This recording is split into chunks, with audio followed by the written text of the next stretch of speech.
ചെയ്തു എന്നാണ് അവർ പറയുന്നത്. ഈ ജിജു ആരാണെന്ന് എനിക്കറിയില്ല, നിങ്ങൾക്ക് അറിയാമെങ്കിൽ നിങ്ങൾ വിളിച്ചു പറയാം. ഞാനിപ്പോഴാണ് നിങ്ങളെ ത്രട്ടൻ ചെയ്ത് 10,000-ഓ 25,000-ഓ ഇല്ലെങ്കിൽ പ്രശ്നമാക്കും എന്നൊക്കെ പറഞ്ഞപ്പോഴാണ്. പിന്നെ 10,000 അല്ല 25,000 അല്ല, എത്രയാണ് നിങ്ങൾ റെസ്റ്റോറന്റ് പൊട്ടിപ്പോയതിന് കാരണം എന്താണെന്ന് എനിക്കറിയാം, അല്ലെങ്കിൽ പലർക്കും അറിയാം, നിങ്ങൾക്കും അറിയാം.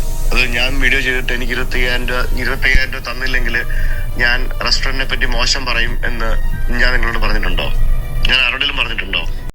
നമസ്കാരം. നിങ്ങളിപ്പോൾ കേട്ടിട്ടുള്ള വോയിസ് സുജിത് ഭക്തൻ്റെയാണ്. സുജിത് ഭക്തൻ ലേറ്റസ്റ്റ് ആയിട്ട് ചെയ്തിട്ടുള്ള ഒരു വീഡിയോ ഉണ്ട്, നിങ്ങൾ എത്ര പേര് കണ്ടു എന്നുള്ള അറിയില്ല. അതിലിങ്ങനെയാണ് സുജിത് ഭക്തൻ വേഴ്സസ് SGK അല്ലെങ്കിൽ സന്തോഷ് ജോർജ് കുളങ്ങര എന്നാണ് ആ വീഡിയോൻ്റെ തംബ്നെയിൽ. പുള്ളി ഇപ്പോൾ ലേറ്റസ്റ്റ് ആയിട്ട് സ്റ്റാർട്ട് ചെയ്തിട്ടുള്ള KLTUKൻ്റെ ഭാഗമായിട്ടുള്ള കുറച്ച് വീഡിയോസ് ചെയ്യുന്ന സമയത്ത് അതിനിടയിൽ കൂടി അയാൾക്ക് അനുഭവിച്ചിട്ടുള്ള രണ്ട് കാര്യങ്ങൾ. ഒന്ന്, പുള്ളിക്ക് അനുഭവിച്ചിട്ടുള്ള സൈബർ ബുള്ളിങ്. രണ്ടാമത്തെ കാര്യം, പുള്ളിയുടെ റിലേറ്റഡ് ആയിട്ടുള്ളൊരു പോസ്റ്റ് വന്നതിൻ്റെ അടിയിൽ ഒരു വളരെ ഇമ്പോർട്ടൻ്റ് ആയിട്ടുള്ളൊരു കാര്യം, അതായത് ഒരു ഹോട്ടൽ പൂട്ടിക്കുന്ന റിലേറ്റഡ് ആയിട്ടുള്ള ഒരു കമൻറ്റും പിന്നെ അതിൻ്റെ വ്യക്തിനെ വിളിച്ച് ചോദിക്കുന്ന സംഭവം. ഇത് റിലേറ്റഡ് ആയിട്ടാണ് പുള്ളി ആ ഒരു വീഡിയോ പുതിയ ചെയ്തിട്ടുള്ളത്. നിങ്ങൾ എത്ര പേര് കണ്ടെന്നറിയില്ല. കണ്ടവർക്ക് വേണമെന്നുണ്ടെങ്കിൽ ആ വീഡിയോ കംപ്ലീറ്റ് കണ്ടവർക്ക് ഒരു പക്ഷേ ചിലപ്പോൾ ഈ ഒരു ടോപ്പിക്ക് നിങ്ങൾക്ക് അറിഞ്ഞിട്ടുണ്ടായിരിക്കും. നിങ്ങളുടെ അഭിപ്രായം കമൻറ്റ് ചെയ്യുക. കാണാത്തവർക്കാണെങ്കിൽ ഏകദേശം 19 മിനിറ്റിൻ്റെ പുള്ളിയുടെ വീഡിയോയിൽ ഈ ഒരു റെലവൻറ്റ് പോർഷൻ ഞാനിവിടെ ജസ്റ്റ് ഒന്ന് പ്ലേ ചെയ്യാൻ അതിനെക്കുറിച്ച് സംസാരിക്കാം. ഒരു വ്യക്തിനെ കുറിച്ച് ഭയങ്കര ബുദ്ധിമുട്ടുള്ളൊരു കാര്യമാണ് കമ്പാരിസൺ. നമ്മളിപ്പോൾ ചെറിയ കുട്ടിയാകുമ്പോൾ മുതൽ, സ്കൂളിൽ പഠിക്കുന്ന കുട്ടി അല്ലെങ്കിൽ ചെറിയൊരു കുട്ടിയാകുമ്പോൾ മുതൽ പലരും ചെയ്യുന്നൊരു സംഭവമാണ് കമ്പാരിസൺ ഭയങ്കര ബുദ്ധിമുട്ടാണ് അല്ലേ? നീ അവൻ്റെ മാതിരിയാണ്, അല്ലെങ്കിൽ നിനക്കെന്തേ അവൻ്റെ പോലെ ചെയ്തുകൂടെ, അവൻ്റെ പോലെ ആയിക്കൂടെ. ഇത് ഏറ്റവും കൂടുതൽ എന്നെ ഇറിറ്റേറ്റ് ചെയ്യുന്ന ഒരു സംഭവം. നിങ്ങളുടെ അഭിപ്രായം നിങ്ങൾ കമൻറ്റ് ചെയ്യും. നിങ്ങളെ അങ്ങനെ തന്നെ അല്ലേ? നിങ്ങൾ കമൻറ്റ് ചെയ്യും കേട്ടോ. ഇതിനു വേണ്ടി ബോധപൂർവം ചെയ്യുന്ന ആൾക്കാരുണ്ടെന്നുള്ളത് നമുക്ക് വളരെ ക്ലിയർ ആയിട്ട് അറിയാം. സുജിത് ഭക്തൻ്റെ കേസിൽ എന്താ വെച്ചാൽ ട്രാവൽ വ്ളോഗ് ചെയ്യുന്ന ആളായതുകൊണ്ട് അയാളെ കമ്പയർ ചെയ്യുന്നത് അങ്ങനത്തെ ആൾക്കാരായിട്ടാണ്. ഇപ്പോൾ ട്രാവൽ വ്ളോഗ് ചെയ്യുന്ന ആൾക്കാരിൽ ട്രാവൽ വ്ളോഗും ഡിഫറെൻറ്റ് വ്ളോഗ് ചെയ്യുന്ന ആൾക്കാരുണ്ട് കുറേ ആൾക്കാർ. ഇപ്പോൾ സുജിത് ഭക്തനുണ്ട്, മല്ലു ട്രാവലർ ഉണ്ടായിരുന്നു, പിന്നെ ബുൾജെറ്റ് ഉണ്ട്, അതുപോലെ മറ്റേ യാത്ര ടുഡേ, അങ്ങനെ ഒരുപാട് ട്രാവൽ വ്ളോഗേഴ്സ്. ഓക്കെ, എനിക്ക് ഫേവറേറ്റ് ഷെറിൻസ് വ്ളോഗ്, അങ്ങനെ ഒരുപാട് പേര് ട്രാവൽ വ്ളോഗേഴ്സ് ഉണ്ട്. ഇതിൽ ആരാണ് ഏറ്റവും ബെസ്റ്റ് എന്ന് ചോദിച്ചാൽ ബെസ്റ്റിനൊരു ഉത്തരമില്ല. പക്ഷെ ആരാണ് നിങ്ങൾക്ക് ഫേവറേറ്റ് എന്ന് ചോദിക്കുകയാണെങ്കിൽ ഒരു പക്ഷേ ചിലപ്പോൾ പല ആൾക്കാരും പല അഭിപ്രായം പറഞ്ഞിരിക്കാം. പക്ഷേ ഇതിലൊന്നും പെടാത്ത വേറൊരു വ്യക്തിയാണ്. പുള്ളി ട്രാവൽ വ്ളോഗറല്ല, SGK അല്ലെങ്കിൽ സന്തോഷ് ജോർജ് കുളങ്ങര. ഞാൻ പുള്ളിയെ ഒരു ട്രാവൽ വ്ളോഗറായിട്ട് കൺസിഡർ ചെയ്യുന്നില്ല. അപ്പോൾ സ്വാഭാവികമായിട്ടും ഇയാളാണോ ബെറ്റർ അയാളാണോ ബെറ്റർ എന്ന് ചോദിക്കുമ്പോൾ ഒരിക്കലും ഒരു കമ്പാരിസൺ വരാൻ പറ്റാത്ത രീതിയിലുള്ള രണ്ടാൾക്കാരാണ് സുജിത് ഭക്തനും അല്ലെങ്കിൽ സന്തോഷ് ജോർജ് കുളങ്ങരയും. ഇതിൽ ഡസൻ മീൻ ദാറ്റ് ഇയാൾ സുജിത് ഭക്തൻ ഇൻഫീരിയർ ആണെന്ന് പറയുന്നില്ല. അയാൾ വേറൊരു ടൈപ്പ് ഓഫ് വ്ളോഗിങ് ആണ്. അയാൾ വ്ളോഗറാണ്, മറ്റൊരു വ്ളോഗറല്ല. പുള്ളി ഡോക്യുമെൻ്ററി പോലെ ചെയ്യുന്നൊരു സംഭവമാണ്. പുള്ളി അങ്ങനത്തെ ഒരു ചാനലാണ്. സുജിത്തൊക്കെ തുടങ്ങുന്ന സമയത്ത് ഇയാൾക്കൊരു ചാനലായിട്ടായിരുന്നു. അപ്പോൾ ഇത് റിലേറ്റഡ് ആയിട്ടാണ് ഈ സുജിത് ഭക്തൻ്റെ ഏറ്റവും ലേറ്റസ്റ്റ് ആയിട്ടുള്ള വീഡിയോയിൽ പുള്ളി പറയുന്നത് വെച്ചാൽ ഒരു പോസ്റ്റിൽ ഫേസ്ബുക്കിൽ ഒരുപാട് സംഭവമാണല്ലോ അല്ലേ? ഫേസ്ബുക്കിൽ അമ്മമാരും എല്ലാവരും കൂടി നിന്നിട്ട് വെച്ചിട്ട് അവിടെ കമൻ്റ് അടിക്കുന്നവരുടെ നിലവാര തകർച്ച എങ്ങനെ പറഞ്ഞ് മനസ്സിലാക്കി തരുമെന്നറിയില്ല. അങ്ങനെയാണ് അവിടെ. അപ്പോൾ പുള്ളീനെ സുജിത് ഭക്തനെ കമ്പയർ ചെയ്യുന്നത് സന്തോഷ് ജോർജ് കുളങ്ങരയായിട്ടാണ് കമ്പയർ ചെയ്യുന്നത്. അത് അയാൾക്കൊരു ഇറിറ്റേഷൻ ഉണ്ടാക്കുന്നുണ്ട്. പ്ലസ് അതിൻ്റെ കൂട്ടത്തിൽ നിങ്ങൾ ഫസ്റ്റ് കേട്ടിട്ടുള്ള വോയിസ്, കോട്ടയത്ത് പുള്ളി പോയിട്ട് വ്ളോഗ് ചെയ്തിട്ടുള്ളൊരു ഹോട്ടലുണ്ട്. ആ ഹോട്ടൽ കോവിഡ് കഴിഞ്ഞതിന് ശേഷം പൂട്ടിപ്പോയി. ആ പൂട്ടിപ്പോയത് റിലേറ്റഡ് ആയിട്ട് ഇയാളുടെ പങ്ക് എന്നൊക്കെ പറഞ്ഞിട്ടാണ് ഒരു പോസ്റ്റ് വന്നിട്ടുള്ളത്. ആ പോസ്റ്റിലുള്ള മറുപടി ആയിട്ടാണ് സുജിത്ത് ഇതിൽ വീഡിയോ ചെയ്തിട്ടുള്ളത്. ഇതിനകത്ത് വന്നിട്ട് കുറെ ആൾക്കാർ സന്തോഷ് ജോർജ് കുളങ്ങര എവിടെ കിടക്കുന്നു, സുജിത്ത് ഭക്തൻ എവിടെ കിടക്കുന്നു. പക്ഷെ അങ്ങനെ പറയേണ്ട ആവശ്യം എന്താണ് ഞാൻ ചോദിക്കുകയാണ്. ഞാൻ ഒരിക്കലും പറയുന്നില്ല ഞാൻ സന്തോഷ് ജോർജ് കുളങ്ങര സാറിനെ അദ്ദേഹത്തെയൊക്കെ കണ്ടു തന്നെയാണ് ഞാനും ട്രാവൽ വ്ളോഗുകൾ തുടങ്ങിയത്. എനിക്ക് യൂട്യൂബ് ചാനൽ ടെക് ട്രാവൽ ചെയ്ത് തുടങ്ങുമ്പോഴത്തേക്കും സഞ്ചാരം യൂട്യൂബിലില്ല. സഞ്ചാരം TV ചാനലാണ്, അന്നേരം TV നടത്തുന്ന ഒരു പരിപാടി മാത്രമാണ്. അപ്പോൾ എനിക്കൊരു യൂട്യൂബ് ചാനൽ തുടങ്ങുമ്പോഴത്തേക്കും എൻ്റെ ഒരു ആഗ്രഹം സഞ്ചാരത്തിൽ എങ്ങനെയാണോ ചെയ്യുന്നത് അതിൽ നിന്നും വ്യത്യസ്തമായിട്ട് ട്രാവൽ വീഡിയോകൾ ചെയ്യണം എന്നുള്ളതായിരുന്നു. ഞാൻ എവിടെയും പറഞ്ഞിട്ടില്ല ഞാൻ ചെയ്യുന്നത് ട്രാവൽ ഡോക്യുമെൻ്ററി ആണ്, ഞാൻ സഞ്ചാരത്തിനെ മറികടക്കാൻ വേണ്ടി ചെയ്യുന്ന ഒരാളാണ്, അല്ലെ സഞ്ചാരം ചെയ്ത പോലത്തെ ചെയ്യുന്ന ഒരാളാണ്. ഞാൻ എവിടെയും പറഞ്ഞിട്ടില്ല. ഞാനൊരു വ്ളോഗറാണ്, ഞാനൊരു യൂട്യൂബറാണ്. ഒരു യൂട്യൂബർ എന്താണ് വ്ളോഗ് ചെയ്യുന്നത്, സഞ്ചാരത്തിൽ സന്തോഷ് ജോർജ് കുളങ്ങര എന്താണ് ചെയ്യുന്നതെന്ന് പോലും സാമാന്യമായിട്ട് ചിന്തിക്കാൻ അറിയാത്ത കുറച്ച് ആളുകളാണ് ഇത്തരത്തിലുള്ള കമന്റുകൾ പാസ്സാക്കുന്നത്. ജോർജ് കുളങ്ങര ചെയ്യുന്നത് പോലെ അദ്ദേഹത്തിന് മാത്രമേ പറ്റുള്ളൂ. അദ്ദേഹം ചെയ്യുന്നത് എന്താണ്? അദ്ദേഹം ഓരോ രാജ്യങ്ങൾ യാത്ര ചെയ്യുന്നു, നല്ല രീതിയിൽ റിസർച്ച് നടത്തുന്നു, അവിടെ നിന്ന് ദൃശ്യങ്ങൾ പകർത്തിക്കൊണ്ട് വരുന്നു, അദ്ദേഹത്തിന്റെ സ്റ്റുഡിയോയിൽ ഇരുന്ന് അദ്ദേഹം പോസ്റ്റ് പ്രൊഡക്ഷൻ വർക്ക് ചെയ്യുന്നു, അതിന് നല്ല സ്ക്രിപ്റ്റുകൾ തയ്യാറാക്കുന്നു, അതിന് വോയിസ് ഓവർ കൊടുക്കുന്നു. അദ്ദേഹത്തിന്റെ വോയിസ് ഓവർ അദ്ദേഹത്തിന്റെ സ്റ്റാഫാണ്, വേറെ ആളുകളാണ് വോയിസ് ഓവർ കൊടുത്തിരുന്നത്. ഇടയ്ക്ക് അദ്ദേഹം വോയിസ് ഓവർ കൊടുക്കാറുണ്ട്. അത്തരത്തിലൊരു വെൽ എസ്റ്റാബ്ലിഷ്ഡ് ആയിട്ട് ഒരു സിനിമ അല്ലെങ്കിൽ ഒരു ഡോക്യുമെന്ററി ചിത്രീകരിക്കുന്ന പോലെയാണ് അദ്ദേഹം ട്രാവൽ വീഡിയോകൾ ചെയ്യുന്നത്. എന്നാൽ എന്നെ പോലെയുള്ള യൂട്യൂബേഴ്സ് ചെയ്യുന്നത് എന്താണ്? നമ്മൾ ലൈവായിട്ട് കമന്ററികൾ പറഞ്ഞ് നമ്മളൊരു നാട്ടിൽ പോയിട്ട് അവിടുത്തെ കാര്യങ്ങൾ ലൈവായിട്ട് പറഞ്ഞുകൊണ്ടാണ് നമ്മൾ വീഡിയോകൾ ചിത്രീകരിക്കുന്നത്. അതിൽ നമ്മളെ കാണിച്ചാണ് വീഡിയോ ചെയ്യുന്നത്. അദ്ദേഹത്തിനെ കാണിക്കുന്നുണ്ടാവില്ലായിരിക്കും. അദ്ദേഹത്തിനെ കാണിക്കുന്ന രീതിയല്ല ഒരു ട്രാവൽ ഒരു ഡോക്യുമെന്ററി ചെയ്യുമ്പോൾ ഡോക്യുമെന്ററി ചെയ്യുന്ന ആളെ ആരെങ്കിലും കാണിക്കുമോ?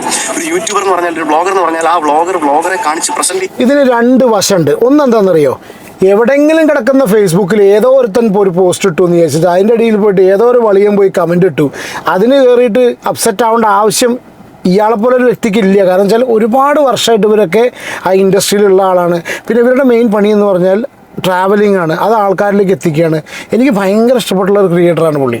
പല സമയത്തും പല രീതിയിൽ അയാളുടെ അഭിപ്രായങ്ങളും കാര്യങ്ങളൊക്കെ പറഞ്ഞതുകൊണ്ടും ഇപ്പോൾ അയോധ്യ വിഷയം അങ്ങനത്തെ കുറച്ച് കാര്യങ്ങളിലൊക്കെ പുള്ളി ഒരുപാട്, പിന്നെ ആ ജയ ശ്രീരാം അങ്ങനത്തെ വിഷയങ്ങളിലൊക്കെ പുള്ളി ഒരുപാട് ഏറെ കയറിയിട്ടുള്ള സമയങ്ങളുണ്ടായിട്ട് പുള്ളി അതിനുള്ള കറക്റ്റായിട്ടുള്ള മറുപടികളും കാര്യങ്ങളും തന്നിട്ടുണ്ട്. എന്നെ സംബന്ധിച്ച് ഉള്ളൂ, അയാളുടെ വ്ളോഗുകൾ കാണുന്ന സമയത്ത് വളരെ ക്ലിയറാണ്, ക്രിസ്റ്റൽ ക്ലിയറായിട്ട് കാര്യങ്ങൾ പറഞ്ഞ് മനസ്സിലാക്കി തരുന്ന ഒരു നല്ലൊരു, നമുക്കെങ്ങനെ തോന്നിപ്പോവും ആളെ കൂടെ. നേരെ മറിച്ച് സന്തോഷ് ജോർജ് കുളങ്ങര എന്ന് പറഞ്ഞാൽ ട്രാവൽ വ്ളോഗർ തന്നെയല്ല, ഇത് തേങ്ങ പോലും അറിയാത്ത ആൾക്കാർ സോഷ്യൽ മീഡിയയിൽ എന്തെങ്കിലും ആൾക്കാർ കമൻറ്റ് ഇട്ട് വെച്ചിട്ട് ഇതിന് ഇളകേണ്ട ആവശ്യമില്ല എന്നുള്ള എൻ്റെ പേഴ്സണൽ അഭിപ്രായം. പക്ഷേ മനുഷ്യ സഹജമായിട്ടുള്ള സംഭവമാണ്. സ്വാഭാവികമായിട്ടും ഒരുപാട് കാലങ്ങളെടുത്ത് കുറേ കാര്യങ്ങൾ ഇതിൻ്റെ ബാക്കിൽ എന്തെങ്കിലും വല്ല അജണ്ടയും പരിപാടികളും ഉണ്ടോ എന്നുള്ള അറിയില്ല. കുറേ കാലങ്ങളായിട്ട് നമ്മളെ ഇറിറ്റേറ്റ് ചെയ്യാൻ വേണ്ടിയിട്ട് ഇങ്ങനെ ചെയ്യുന്ന സമയത്ത് സ്വാഭാവികമായിട്ട് ആൾ പ്രതികരിച്ച് പോകും. അങ്ങനെ ഒരു പ്രതികരണമാണ് ഇത് കേട്ടോ. പിന്നെ ഇതിൻ്റെ കൂട്ടത്തിൽ പുള്ളി പറയുന്നുണ്ട്, ഞങ്ങൾ ഫസ്റ്റ് കേട്ടിട്ടുള്ള വോയിസ് ഒരു കോട്ടയത്ത് ഒരു ഹോട്ടലിൽ ഇൻസിഡൻറ്റ് കേട്ടോ. അലിഗേഷനെ പറ്റി ഇതേ ഫേസ്ബുക്ക് പോസ്റ്റിൽ തന്നെ ഒരാൾ താഴെ വന്ന് കമന്റ് ഇട്ടിരിക്കുകയാണേ. അയാളുടെ പേര് ജിജോ ജോർജ് മണ്ണപ്പറമ്പിൽ എന്നാണ്. ഞാൻ സ്ക്രീൻഷോട്ട് എടുത്തിട്ടുണ്ട്, ആ പോസ്റ്റ് ഇപ്പോൾ കാണുന്നില്ല. അതിനകത്ത് പുള്ളി ഇട്ടിരിക്കുന്ന കമന്റ്, സുജിത്ത് ഭക്തൻ കോട്ടയം കളത്തിപ്പിടിയിൽ ഒരു വലിയ ഹോട്ടലിന്റെ വീഡിയോ യൂട്യൂബ് ചാനലിൽ ഇട്ടിട്ട് അയാൾ 10,000 കൊടുത്തപ്പോൾ 25,000 കണക്ക് പറഞ്ഞ് മേടിച്ചത് അറിയാം. പൈസ കൊടുത്തില്ലെങ്കിൽ ഹോട്ടലിനെ നാട്ടിക്കും എന്ന് പറഞ്ഞ് എന്തായാലും ഐശ്വര്യമായി തുടങ്ങി ലക്ഷങ്ങൾ മുടക്കിയ ആ ഹോട്ടൽ പൂട്ടിക്കെട്ടിപ്പോയി. കാശിനോട് ആർത്തിയാണ്. സന്തോഷ് ജോർജ് അങ്ങനെയല്ല, ഒരേ ബെഞ്ചിലിരുന്ന് പഠിച്ച് എൻ്റെ സഹപാഠിയാണ് സന്തോഷ് ജോർജ് കുളങ്ങരാന്ന് പറഞ്ഞുകൊണ്ട് ഈ ആള് ഈ പോസ്റ്റ് അടിക്കാൻ വേണ്ടിയിരിക്കുക. രണ്ട് കാര്യം ഇതിനകത്ത് സന്തോഷ് ജോർജ് കുളങ്ങരെ വലിച്ചിട്ടുള്ള ആവശ്യമില്ല. ഫസ്റ്റ് തിങ്, ഇയാൾ പറഞ്ഞിരിക്കുന്ന അലഗേഷൻ, ഇയാൾ പറഞ്ഞിരിക്കുന്നത് ശരിയാണ്. ഞാനൊരു ഹോട്ടലിൻ്റെ ഒരു റെസ്റ്റോറൻറ്റിൻ്റെ വീഡിയോ ചെയ്തിട്ടുണ്ട്. അത് 2020-ലാണ്, അതായത് 4 വർഷം മുമ്പാണ്. ഷെഫ് മാർട്ടിൻ എന്നാണ് ആ റെസ്റ്റോറൻറ്റിൻ്റെ പേര്. ഷെഫ് മാർട്ടിൻ എന്ന് പറഞ്ഞ റെസ്റ്റോറൻറ്റ്. ആ റെസ്റ്റോറൻറ്റിൻ്റെ ഓണറെ ഞാൻ ഈ പോസ്റ്റ് കണ്ടപ്പോഴത്തേക്കും ഞാൻ ആ ഓണറെ കോൺടാക്ട് ചെയ്തു. ആ റെസ്റ്റോറൻറ്റ് പൂട്ടിപ്പോയി. ആ പൂട്ടിപ്പോകാൻ കാരണം കോവിഡ് വന്ന സമയത്ത്, കോവിഡിന് 1-2 ആഴ്ച മുൻപാണ് ഞാൻ ആക്ച്വലി ആ ഒരു വീഡിയോ ചെയ്തത്. അപ്പോൾ കോവിഡ് വന്ന് ഞാൻ വേറെ പറയാൻ പറ്റില്ല, 25,000 10,000 ഒന്നും അല്ല ഞാൻ പറയുന്നത് വാങ്ങി. അതിലും വലിയൊരു തുകയാണ് ഞാൻ പറയുന്നത് വാങ്ങുക. അതായത് 25,000-ന് 10,000-നൊന്നും അല്ല ഞാൻ വീഡിയോ ചെയ്തത്. ആ തുകയ്ക്ക് ഞാൻ വീഡിയോ ചെയ്യാറുമില്ല. അതിലും നല്ല വലിയ തുക തന്നെയാണ് ഞാൻ അന്നും വാങ്ങിക്കാറുള്ളത്, ഇന്നും വാങ്ങിക്കാറുള്ളത്. ഈ റെസ്റ്റോറൻറ്റിൻ്റെ ഓണറെ ഞാൻ കോൺടാക്ട് ചെയ്തു. എന്നിട്ട് ഞാൻ ഏതോ ഒരുത്തൻ, അതേ പറയാം, ഏതോ ഒരുത്തൻ എവിടെയോ പറഞ്ഞിട്ടൊരു ഒരു കമൻറ്റ് അയാൾ ചർച്ച ചെയ്യുന്നു, ഇതൊക്കെ എടുത്തിട്ട് നമ്മൾ റിയാക്ട് ചെയ്യുന്നു. വോയിസ് അയച്ചു. ഞാൻ വോയിസ് അയച്ച് ഞാൻ പറഞ്ഞത് എങ്ങനെയാണ്,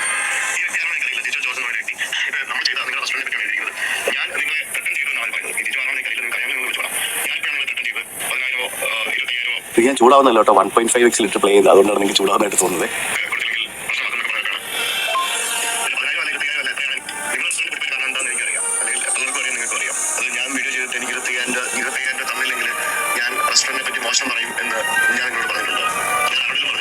ഞാൻ ആരോടും അങ്ങനെ പറഞ്ഞിട്ടില്ല. ഞാൻ അങ്ങനെ പറയുന്ന ഒരാളല്ല. അങ്ങനെ പറയുന്ന യൂട്യൂബേഴ്സ് ഉണ്ടാവാം, ഞാൻ അങ്ങനത്തെ ഒരാളല്ല. ഞാൻ ഇതുവരെ ആരെയും ത്രട്ടൻ ചെയ്ത് എനിക്ക് പൈസ തന്നില്ലെങ്കിൽ ഞാൻ നെഗറ്റീവ് ഇടുമെന്ന് പറഞ്ഞിട്ടില്ല. ഞാൻ അങ്ങനെ ചെയ്യുന്ന ഒരാളല്ല. അങ്ങനെ ചെയ്യുന്ന ഒരാളാണെങ്കിൽ കഴിഞ്ഞ 8 വർഷമായിട്ട് എനിക്ക് യൂട്യൂബിൽ പിടിച്ച് നിൽക്കാൻ പറ്റത്തില്ല, സോഷ്യൽ മീഡിയയിൽ നിൽക്കാൻ പറ്റത്തില്ല. ഇതിന് മുമ്പ് ഞാൻ തകർന്നു പോയാലേ. 8 വർഷമായിട്ട് ഈ മേഖലയിൽ ഞാൻ ഉണ്ടെങ്കിൽ ഞാൻ അങ്ങനെ ചെയ്യുന്ന ഒരാളല്ല എന്ന് നിങ്ങൾ മനസ്സിലാക്കുക. ഇതിന് ഉത്തരമായിട്ട് മറുപടിയായിട്ട് പുള്ളി എന്നോട് പറഞ്ഞ വോയിസ് നിങ്ങൾ കേൾക്കുക.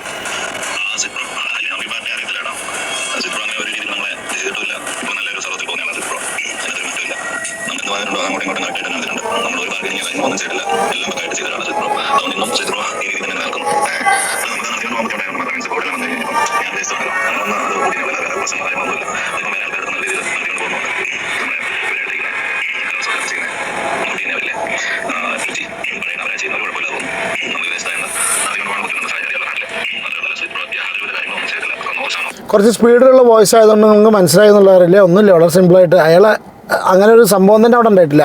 അതായത് ഇയാൾ പറഞ്ഞിട്ടുള്ള പോലെ സുജിത്ത് കാരണം ഹോട്ടൽ പൂട്ടി പോകുന്നൊരു സംഭവം ഉണ്ടായിട്ടില്ല എന്നുള്ളത് ആ ഹോട്ടൽ ഉടമയുടെ, അയാൾക്ക് കോവിഡ് കാരണം അത് നടത്താൻ പറ്റില്ല. അതുകൊണ്ട് അയാൾ വിദേശത്തായതുകൊണ്ട് അയാൾക്ക് ആ ഹോട്ടൽ കണ്ടിന്യൂ ചെയ്യാൻ പറ്റില്ല എന്നുള്ള ഒറ്റ കാര്യം തന്നെയാണ്. ഞാൻ ലിങ്ക് അയച്ചു കൊടുത്തു പുള്ളിക്ക്. ലിങ്ക് അയച്ചു കൊടുത്തപ്പോഴത്തേക്കിനും എബി എബ്രഹാം എടക്കാട്ടുകര എന്ന് പറഞ്ഞ ഈ റെസ്റ്റോറൻറ്റിൻ്റെ ഓണർ ഇയാൾക്ക് മറുപടി കൊടുത്തു. അത് സ്ക്രീൻഷോട്ടേ ഉള്ളേ, ആ പോസ്റ്റ് ഡിലീറ്റ് ആയല്ലോ. ഇത് കംപ്ലീറ്റ്ലി റോങ് ആയിട്ടുള്ളൊരു മെസ്സേജാണ്. ഞാനാണ് സുജിത് ഭക്തനെ കോൺടാക്ട് ചെയ്തതും കൊണ്ടുവന്നതും പേയ്മെൻറ്റ് ചെയ്തതും. സുജിത്ത് വളരെ നല്ലതായിട്ട് വീഡിയോ ചെയ്യുകയും അതിൻ്റെ ഗ്രോത്ത് റെസ്റ്റോറൻറ്റ് ഉണ്ടാവുകയും ചെയ്തു. സുജിത്ത് പറഞ്ഞതിലും 1 രൂപ പോലും കൂടുതൽ ചോദിക്കുകയോ മേടിക്കുകയോ ചെയ്തിട്ടില്ല. അതിനുശേഷം 10 ദിവസത്തിനുള്ളിൽ കോവിഡ് മൂലം റെസ്റ്റോറൻറ്റ് ക്ലോസ് ചെയ്യേണ്ടതായി വരികയും ഞാൻ വിദേശത്ത് നടത്തി കൊണ്ടുപോകുന്നതിന് ബുദ്ധിമുട്ടായതിനാൽ റെസ്റ്റോറൻറ്റ് മറ്റൊരാൾക്ക് വിൽക്കുകയും ചെയ്തു എന്ന് പറഞ്ഞ് അദ്ദേഹം അതിന് റെസ്പോണ്ട് ചെയ്ത് മറുപടി ഇട്ടു.